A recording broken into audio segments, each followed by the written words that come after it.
大家好，我是马金虎。Bonjour à tous, je suis Ma Jinhu. Aujourd'hui, je voudrais vous présenter le diaporama de mon assistante de cette année qui s'appelle Andrea Liu, c'est écrit en bas à gauche. Elle vient de Taïwan, tout comme l'assistante de l'année dernière, mais pas tout à fait de la même région. Donc je lui ai demandé de me faire une présentation de son île et surtout de sa région d'origine.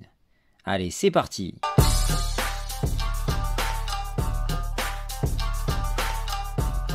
Alors Taïwan, comme vous pouvez le voir, déjà les Taïwanais ont deux écritures. À gauche, l'écriture complexe, c'est-à-dire en ancien caractère, et à droite, l'écriture simplifiée de la Chine continentale que j'utilise pendant les cours avec mes élèves.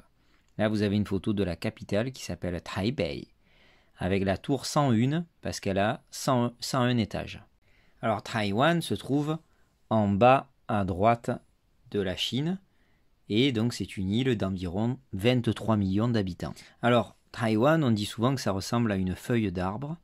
Donc vous avez la capitale en haut, Taipei, qui veut dire Bei, le nord, et Tai, les terrasses en rizière. Sachez que Taïwan veut dire Wan, bord de mer, et Tai, en terrasse. Puisque les premiers étrangers qui ont découvert cette île, quand ils sont arrivés en bateau, ils ont été impressionnés par la beauté de l'île. Ils l'ont appelé les terrasses, les rizières en bord de mer. Donc, l'assistante de l'année dernière venait de la région de Pingtung, qui est située vraiment complètement en bas. Et Andrea, cette année, vient de Taichung, qui est situé à peu près vers le milieu de l'île. C'est pour ça que ça s'appelle Tai, les terrasses, et Zhong, situé au milieu. Sinon, elle étudie le français à l'université, littérature française, dans la ville de Kaohsiung, qui est située au sud. C'est pour ça qu'elle connaît très bien l'assistante de l'année dernière. Elles sont toutes les deux de la même université. Alors la ville de Taichung, c'est donc sa ville natale. On va voir pourquoi elle est connue. Alors d'abord, son marché de nuit. Bon, déjà le marché de nuit en Asie, c'est culturel. Ils aiment bien manger à toutes les heures, et notamment la nuit. C'est ouvert environ de 17h, comme elle m'a dit, à minuit. Donc le marché de Taichung est très très très connu dans cette ville et on peut y trouver de tout, même des magasins ouverts pour acheter des vêtements à la mode. Vous avez également le théâtre de Taichung qui, par son design, est très très connu et il est magnifique. Vous voyez sur le toit, vous avez un parc et des troupes du monde entier viennent faire des représentations. Vous avez également un village qui a été totalement coloré, c'est pour ça qu'il s'appelle Caihong. Caihong, ça veut dire l'arc-en-ciel. Le village arc-en-ciel, pourquoi? Parce que ils veulent pas oublier bien sûr leur histoire. Ils ont été envahis par différents pays étrangers. Et les derniers, ça a été pendant 50 ans, 1895-1945 par les Japonais. Et ensuite par les Chinois. Donc il y a eu des bases militaires, celles-ci ont été colorées ici dans sa ville pour rendre un peu plus le moment historique un peu plus joyeux par des artistes. Et sinon on peut visiter, il y a des restaurants, tout ça. Alors oui, Taïwan est très connu aussi pour sa cuisine traditionnelle de rue. Alors l'invention taïwanaise et non chinoise, c'est le bubble tea qui est énormément à la mode, notamment aussi à Marseille, en France, en Occident. Bon, comme elle m'a dit, là-bas ça coûte même pas 2 € un énorme verre, alors que nous des fois ça monte à 7-8 €, ils en profitent quand même beaucoup. Bon, nous ils se sont quand même adaptés au niveau des goûts, avec beaucoup plus de fruits, mais sinon le Zhenju Nai Cha, le thé au lait à base de perles, de tapioca, ben, le traditionnel, c'est avec du thé et du lait, simplement. Mais c'est sucré, c'est très très bon.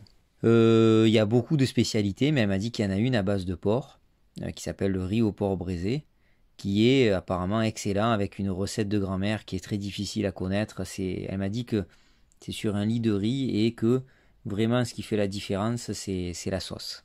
Vous avez également, et en Chine on peut en trouver, du chao tofu. Chao tofu. Chao, ça veut dire que ça pue, et tofu, c'est l'haricot de soja qui a fermenté. Alors, sans sauce, le tofu, normalement, c'est pas très bon, mais quand c'est ici un peu frit, c'est super bon et encore meilleur avec soit du soja salé, soit du piment pour ceux qui aiment. Alors, c'est vrai que ça sent très fort. Dans la rue, à 100 mètres, on peut se dire ah, il doit y en avoir en vente. Mais par contre, bon, c'est leur équivalent de fromage. Hein. Ça pue mais c'est bon comme on dit, donc je vous le conseille. Après, elle a une recette de vermicelle aux huîtres, parce que bon, ils ont beaucoup de produits frais de la mer, étant donné que c'est une île. Et elle m'a dit que même c'est tellement connu qu'il la commande en dialecte taïwanais. Bon, je pourrais pas vous le dire en taïwanais, je ne maîtrise pas ce dialecte. Et ce plat est vraiment très très réputé. Bien sûr, la Chine et Taïwan, ils parlent chinois, hein, mandarin, bien qu'il y ait des dialectes, mais il y a quand même des différences. C'est comme si vous parliez avec des Canadiennes du Québec ou des Belges qui ont des fois un vocabulaire un peu différent. Alors, quelles sont les différences? On ne va pas rentrer dans tous les détails. Il y a des petites différences de prononciation. Elle m'a donné un exemple, notamment avec le mot tiye, qui veut dire une entreprise. En Chine, ils vont dire comme ça, mais sinon, ils vont dire tiye, avec des différences de ton, simplement pour dire l'entreprise à Taïwan. Après, vous avez des mots vraiment différents pour des mots du quotidien. C'est pour ça que des fois, comme elle m'a dit qu'elle y est allée cet été en Chine, il y avait 2-3 mots qu'elle ne comprenait pas. Sinon, on va voir les autres différences. Sinon, ils ont des mots, alors des fois qui viennent de l'étranger, et en Chine et à Taïwan, ils les disent différemment. San wen yu, par exemple. San wen yu pour le saumon, de salmon, san wen. Et guai yu à Taïwan. Pour le fromage, ils se sont référés au mot anglais, hein, cheese, zhishi en chinois, et qi si. C'est un peu plus proche de l'anglais parce qu'ils maîtrisent mieux l'anglais les Taïwanais pour le mot fromage.